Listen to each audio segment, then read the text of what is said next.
Hello everyone, कैसे हैं आप सब। होप आप सभी की प्रैक्टिस बहुत ही अच्छी चल रही होगी। मेरा नाम है रिया भारद्वाज और आप सभी का स्वागत है अपने channel memory point maths with Riya di में।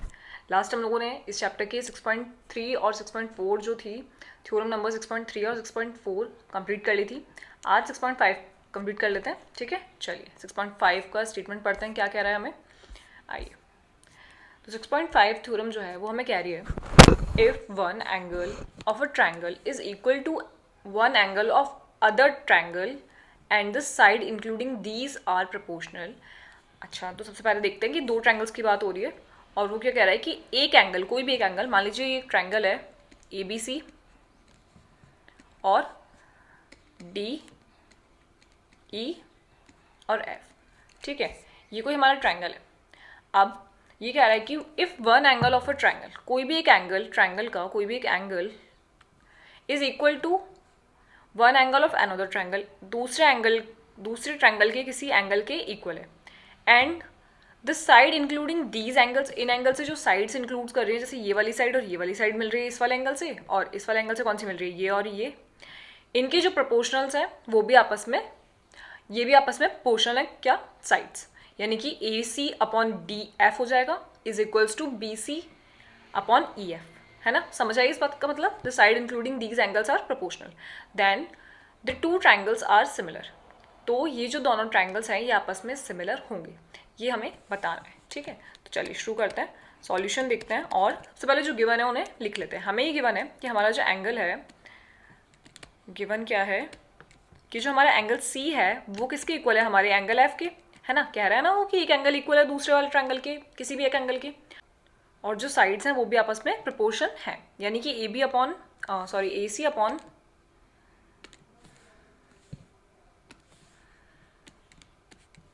D F is equals to B C upon E F. ये चीज़ें हमें क्वेश्चन में गिवन है और साथ में हमें प्रूव करना है, we have to prove that, क्या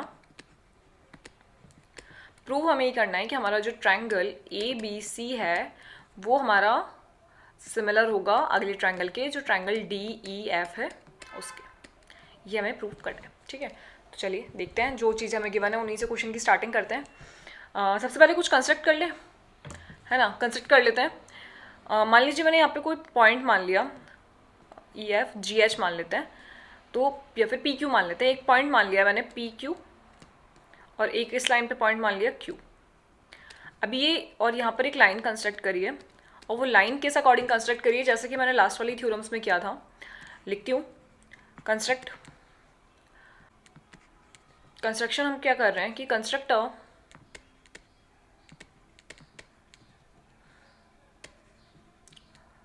लाइन पी क्यू वेयर, जहाँ पर क्या होगा कि जो हमारा पी एफ है वो हमारा इक्वल होगा ए सी के, और इस अकॉर्डिंग हम लोगों ने इसको ड्रॉ करा है लाइन को कि ये हमारी साइड्स के इक्वल होगा। किस वाली साइड की, जो हमारा ए सी है वो हमारे पी एफ के इक्वल होगा, और जो हमारा बी सी है वो हमारे क्यू एफ के इक्वल होगा, ठीक है। और जो बी सी है वो हमारा क्यू एफ के इक्वल हो गया, ठीक है। इस अकॉर्डिंग हम लोगों ने इसको कंस्ट्रक्ट करा है। ओके, ये बात तो हमें आ गई समझ में। अब क्या मैं इस अकॉर्डिंग ये कह सकती हूँ कि हमारा जो ट्रायंगल ए बी सी है वो हमारा कॉन्ग्रुएंट हो जाएगा किस ट्रायंगल के, ट्रायंगल पी क्यू एफ के। ए बी सी जो हमारा ट्रायंगल है वो हमारा पी क्यू एफ के कॉन्ग्रुएंट हो जाएगा। कैसे, एक एंगल इक्वल हो गया, है ना, angle C is equals to angle F, ये हमें गिवन है, और दो साइड्स हमने ऑलरेडी इसकी, पी एफ जो है वो ए सी के इक्वल और पी क्यू जो है वो क्यू एफ के इक्वल, ये हमने कंस्ट्रक्ट करिए ना। तो by S A S rule ये हो गया हमारा कॉन्ग्रुएंट, है ना। अब इसके कॉन्ग्रुएंट होने से हमें क्या फ़ायदा हुआ, कि इससे हमारा जो एंगल था, कौन सा, एंगल ए जो है वो हमारे एंगल पी के इक्वल हो गया, और साथ में एंगल बी जो है वो एंगल क्यू के इक्वल हो गया ना। अब ये तो इक्वल हो गए, अब इसके इक्वल होने से भी तो कुछ फ़ायदा होना चाहिए, है ना। तो पहले तो लिख लेते हैं जो चीज़ें हमें गिवन है। पहला तो ये जो रेशियो हमें गिवन है, देखते हैं इससे कुछ बन रहा है क्या हमारा। एंड हम ये जानते हैं कि हमारा जो पी ए सी है, क्या कि हमारा जो ए सी है upon D F is equals to B C upon E F. ये जो हमें गिवन है, क्या हम किसी तरीके से इसको चेंज कर सकते हैं? हम ये जानते हैं कि हमारा जो ए सी है वो हमारे पी एफ के इक्वल है, और हमारा जो बी सी है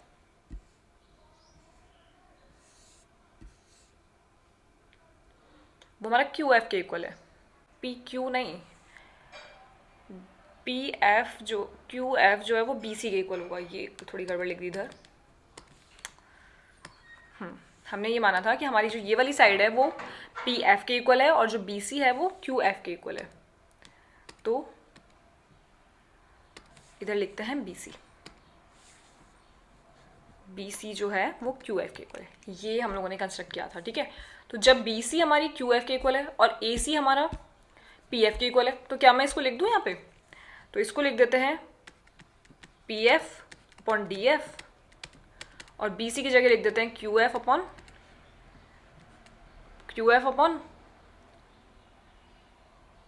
ई एफ।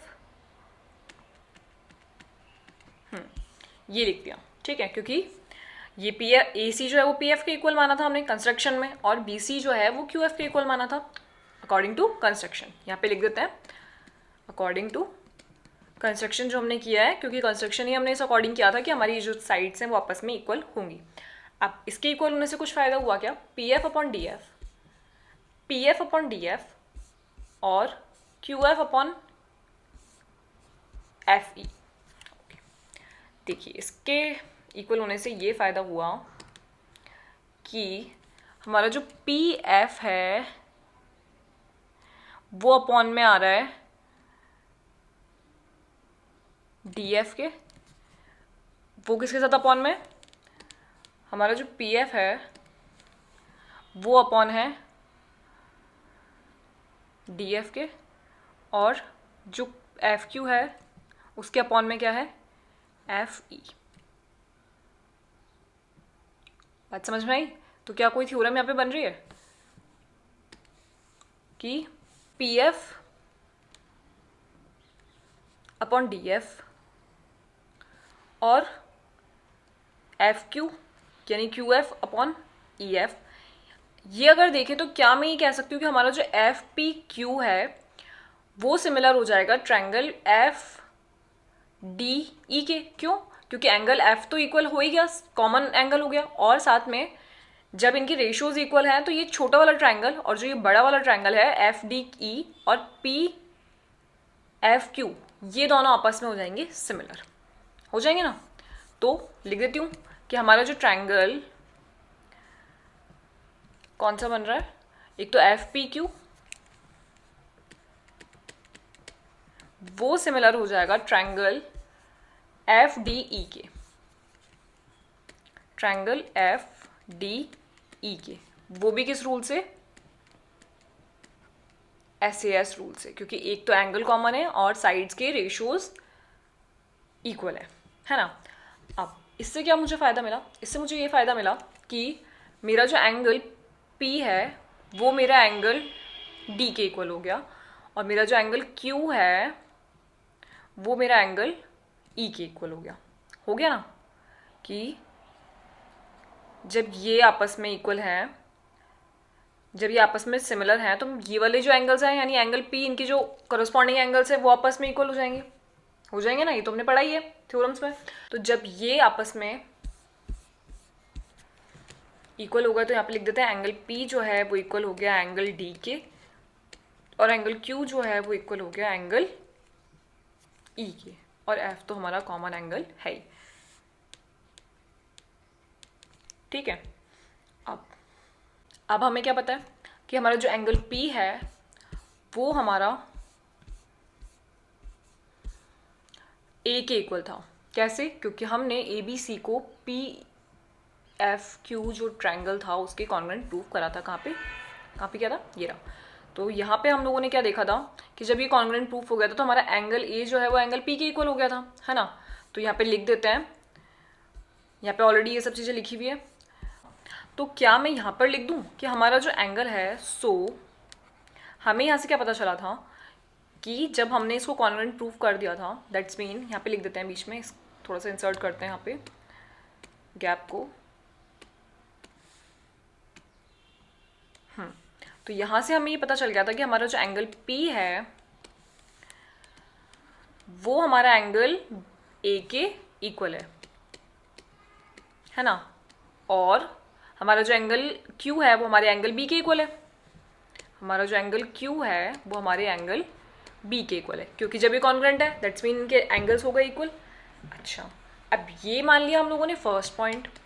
तो अगर ये इक्वल है और यहाँ पर P जो है वो D के इक्वल है, यहाँ पर P जो है वो A के इक्वल है और वहाँ जो है P जो है वो D के इक्वल है, तो क्या A और D भी आपस में इक्वल हो जाएंगे? हो जाएंगे ना।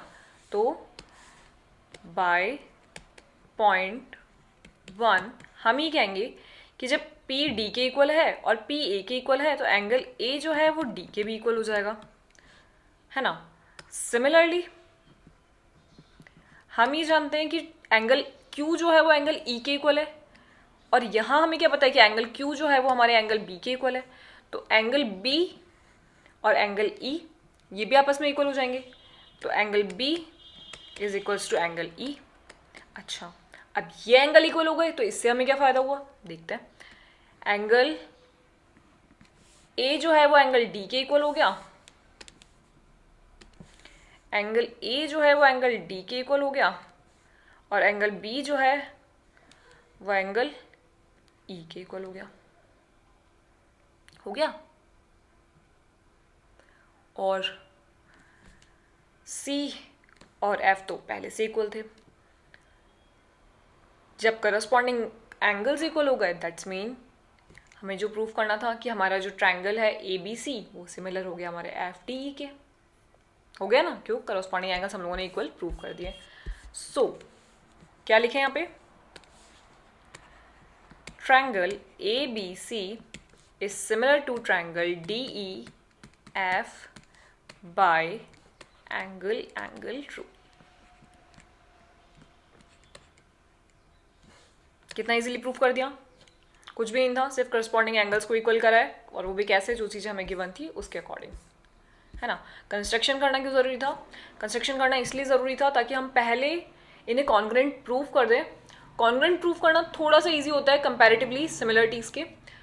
तो हम लोगों ने इजीली प्रूफ कर दिया कि एंगल A जो है वो एंगल P के इक्वल है और एंगल B जो है वो एंगल Q के इक्वल है। कैसे? कॉन्ग्रुएंट प्रूफ करके।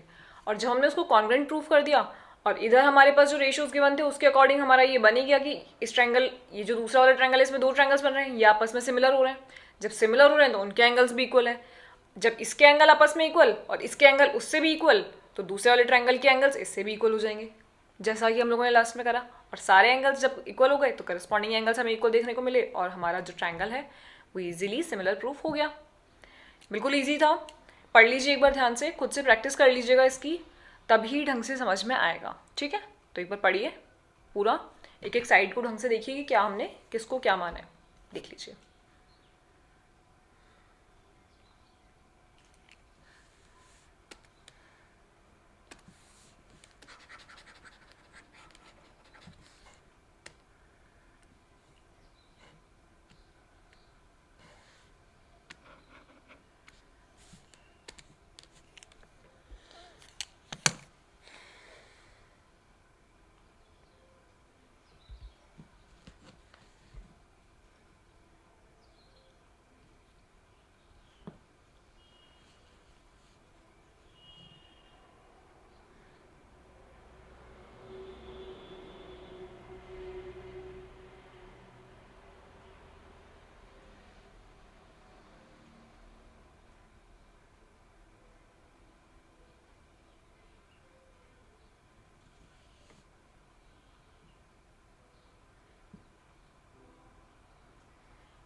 ठीक है, तो इसी के साथ में थ्योरम्स तीनों कंप्लीट हो गए हैं। लास्ट में जो हम लोगों ने 6.2 के बाद में 3 थ्योरम्स पढ़ी, उन्हें अच्छे से पढ़ लीजिए।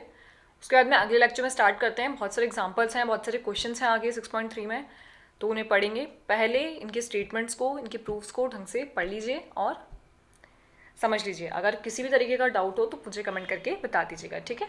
चलिए मिलते हैं अगले लेक्चर में, जब तक के लिए प्रैक्टिस कीजिए and have a nice day.